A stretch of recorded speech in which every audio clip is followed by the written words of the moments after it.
Eva Longoria and America Ferrera aren't just beautiful, talented actresses. They're also two people who your future president, Donald Trump, can't wait to deport.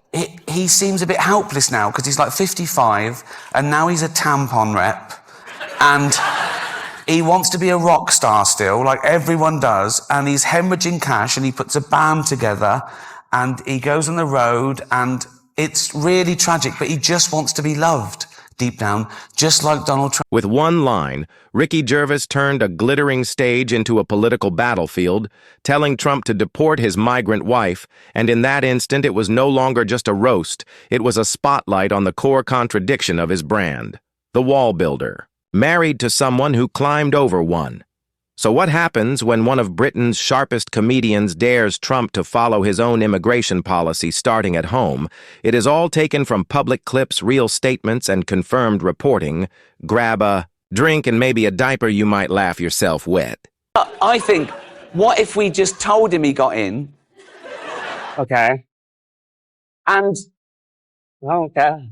Yeah. so he gets up every day, right, and he does a little address, and we go, yeah, it's brilliant, I'm the president of Ireland. Yeah. I mean, I can say that, I don't live here, so Right, sorry yeah, about that, that's but a I think good- it would be... But I love him. I just want to see a channel 24/7, just him talking, because it's amazing. It is amazing. I love it.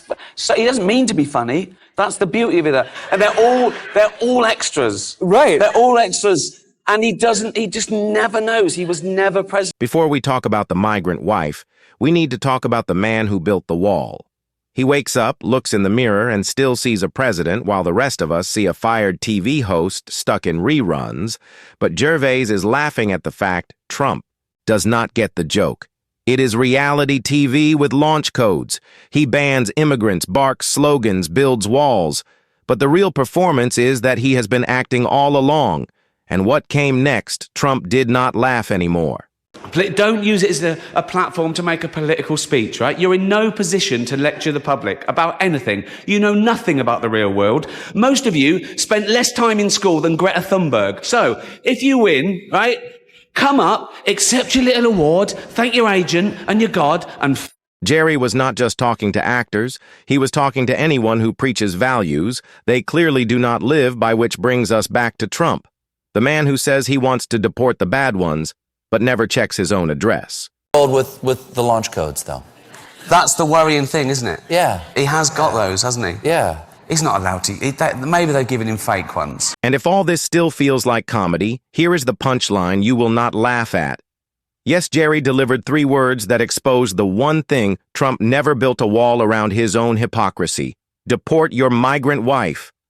The room laughed, but the mask slipped. So now enter Robert De Niro. If Jerry brought the fire, De Niro is about to bring the explosion. You will want to stay for this one. He's so blatantly stupid. He's a punk. He's a dog. He's a pig. He's a con, a bullshit artist, a mutt who doesn't know what he's talking about, doesn't do his homework, doesn't care, thinks he's gaming society, doesn't pay his taxes. He's an idiot. Colin Powell said it best. He's a national disaster. He's an embarrassment to this country. It makes me so... Robert De Niro did not just agree with Ricky Gervais. He turned the joke into a formal charge. If Jerry laughed at the absurdity, De Niro stared straight into the camera and called it what it truly was: a national disaster in a red tie. This was not rage. For show, it was years of watching a con man play president and millions pretending not to notice. He talks how he wants to punch people in the face. Well, I'd like to punch him in the face. This is somebody that we want for president? I don't think so. What I care about is the direction of this country. And what I'm very, very worried about is that it might go in the wrong direction with someone like Donald Trump. And that direction to De Niro looked a lot like a highway to hypocrisy. This is a man who screams about illegal immigrants at rallies, but married one at home who boasts about law and order while bragging on stage about punching people in the face, who says he will save the country but cannot even save himself from his own tweets. De Niro did not just challenge Trump's policies, he challenged the fantasy Trump sold, that cruelty is strength and loudness is rightness. He's a sociopathic Psychopathic, malignant narcissist.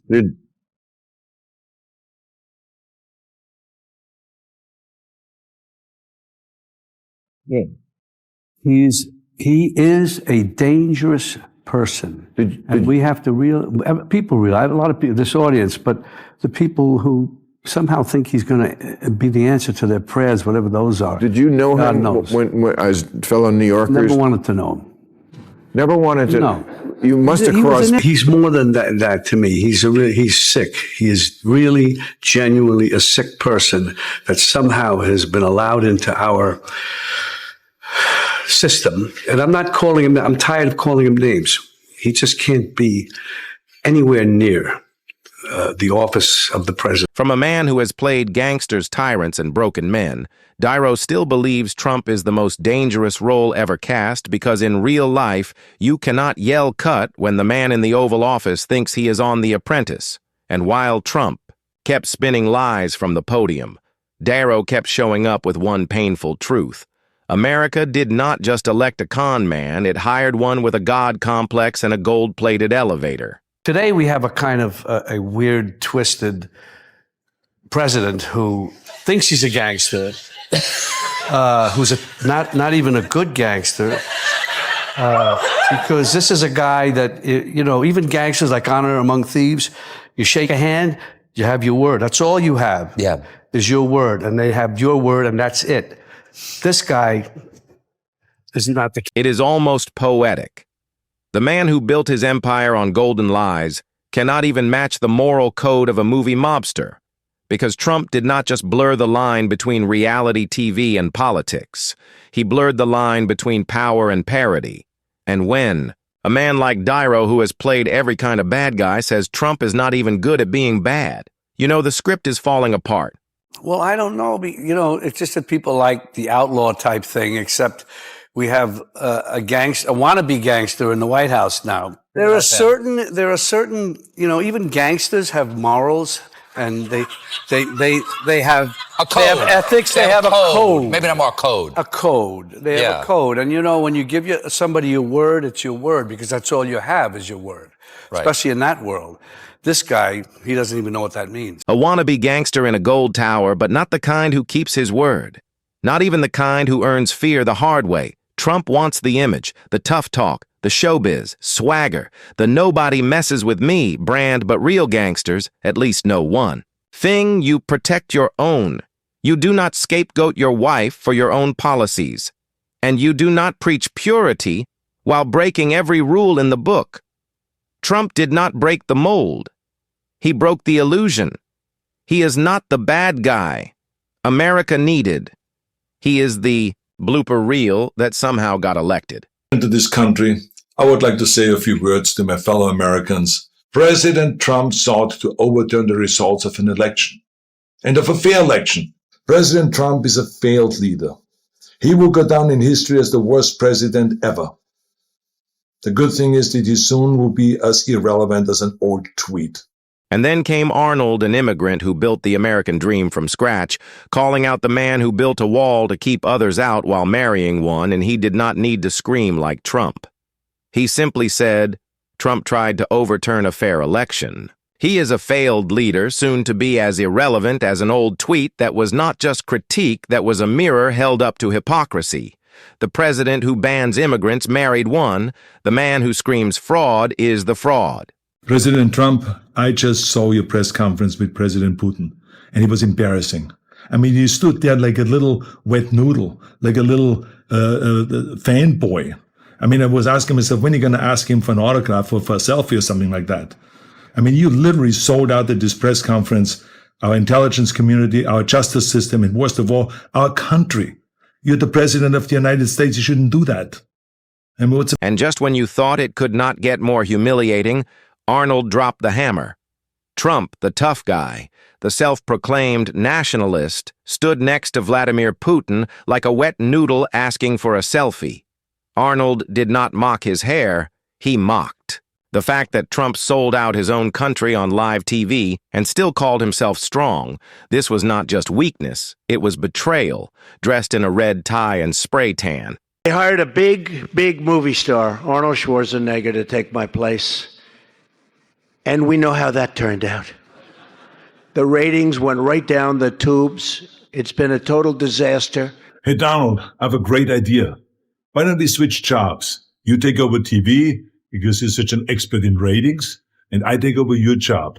And then people can finally sleep comfortably. Trump did not take that well, so he did what he always does, offered a measured and thoughtful response. Not exactly. Instead, he cried about TV ratings. Arnold, never one to back down, fired back with a line that hit harder than a box office smash-lets. Switch jobs, you go back to TV and I will take your seat, so the people can finally sleep again. Meaning Trump made better reality shows than reality, and the country has been losing sleep ever since. History shouldn't repeat itself. Donald Trump is now the front runner to be the nominee of your party, of the Republican Party. Given everything you said, does that concern you?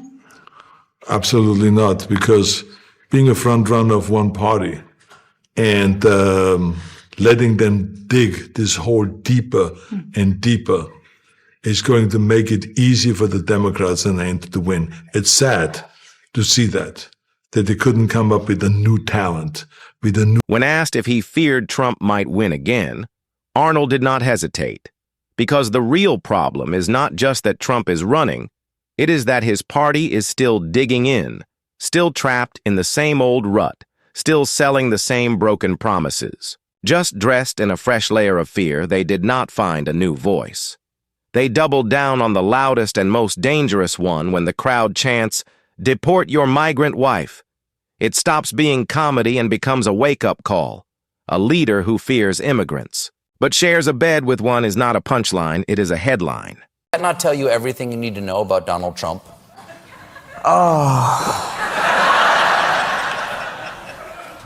I wasn't political till about 6 months ago. I wasn't interested in politics. Really? But now I'm just fascinated. Let's not. When a man like Ricky Gervais, who usually does not care about politics, suddenly leans in, you know something is broken. His fake reluctance, let's not talk about him, is not avoidance, it is bait. Because once Trump walks into the conversation, the absurdity gets too loud to ignore. Jerry does not need a campaign. He just needs one line to turn the whole thing into a circus reveal. That's a show about a man who wants to kill himself because his wife dies of cancer, and it's still more fun than this, okay? Spoiler alert, season 2 is on the way, so in the end, he obviously didn't kill himself, just like Jeffrey Epstein. Shut up! I know he's your friend, but I don't care. Then Gervais went darker, dropping Epstein into the mix, tying a fictional character's despair to a real-life scandal buried under privilege and politics. He never flinched, mocking, not just the madness of power, but the silence that shields it. Trump may dodge questions, but Jerry never dodges the punch. Every day he says something that, well, it doesn't shock me anymore. It doesn't shock me anymore. No, it doesn't. After the first 1,000 crazy things he said, even this week, he is fighting a prisoner of war with brain cancer and a war widow who's 6 months pregnant. That's the president fighting these people On Twitter. At this stage, it is not outrage. It is exhaustion. Gervais nails the national numbness when the man in charge uses Twitter like a flamethrower, and his targets are war heroes and grieving widows. The material writes itself. The tragedy is that this is not fiction. It is the new American normal, one tweet tantrum at a time.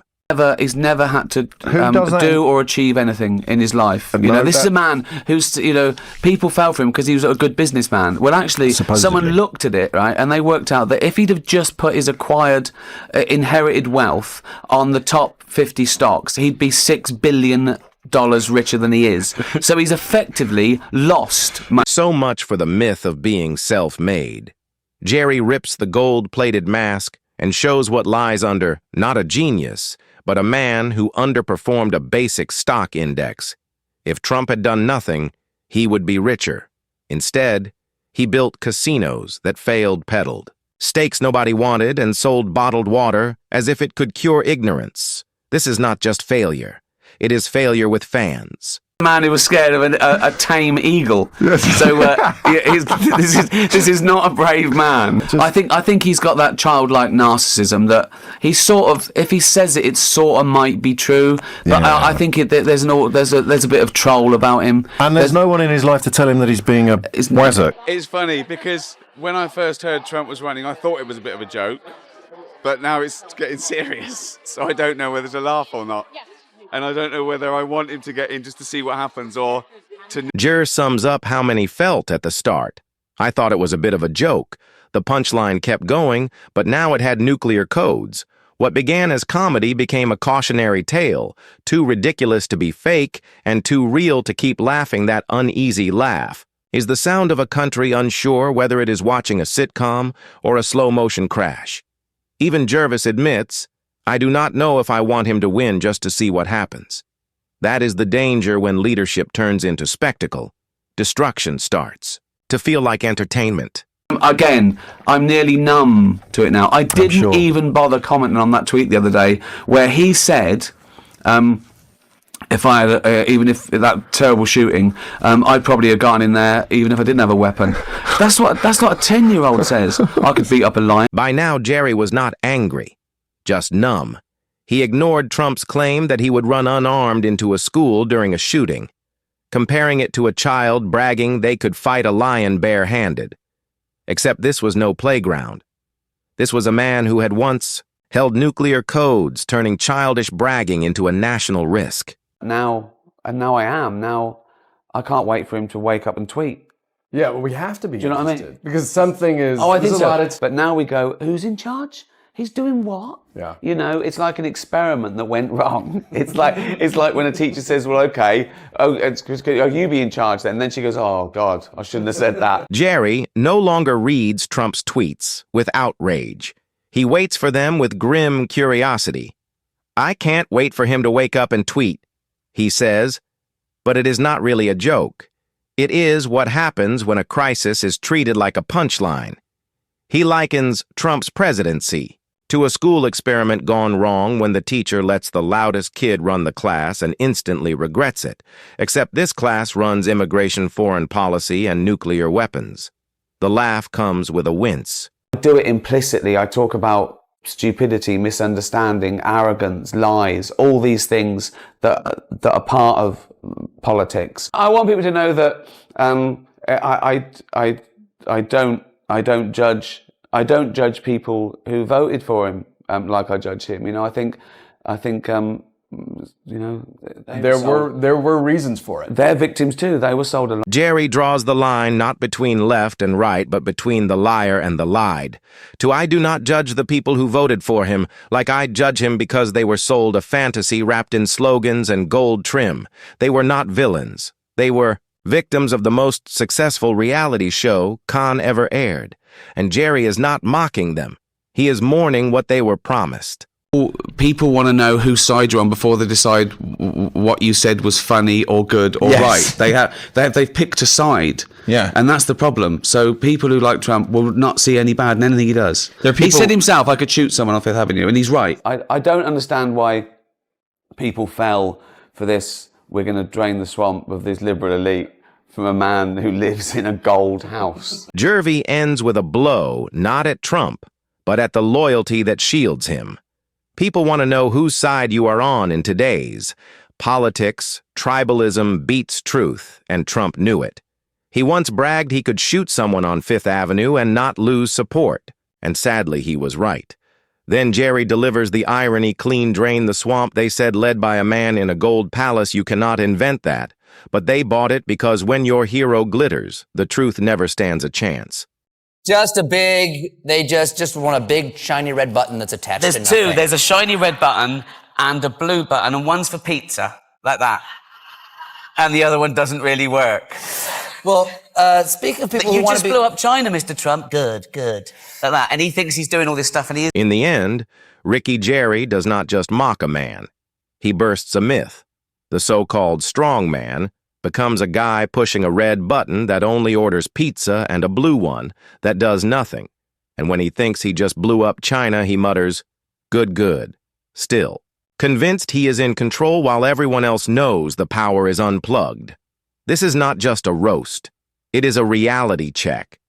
If a man with that much power can mistake pizza for warfare, the question becomes, who is steering the ship when comedians? Are the last truth tellers maybe the joke is on us? Jerry did not just roast a man. He revealed a system where ego crushes empathy and hypocrisy. Where's the flag power without character is dangerous power with delusion is a national emergency. So next time someone shouts America first while sleeping, beside the person their policy would deport, do not laugh. Look closer. Are we seeing a president or a parody? This is satire and commentary. Any similarity to absurd reality is intentional. And if you laughed, cringed, or feared for world peace, share. Because sometimes truth needs a punchline.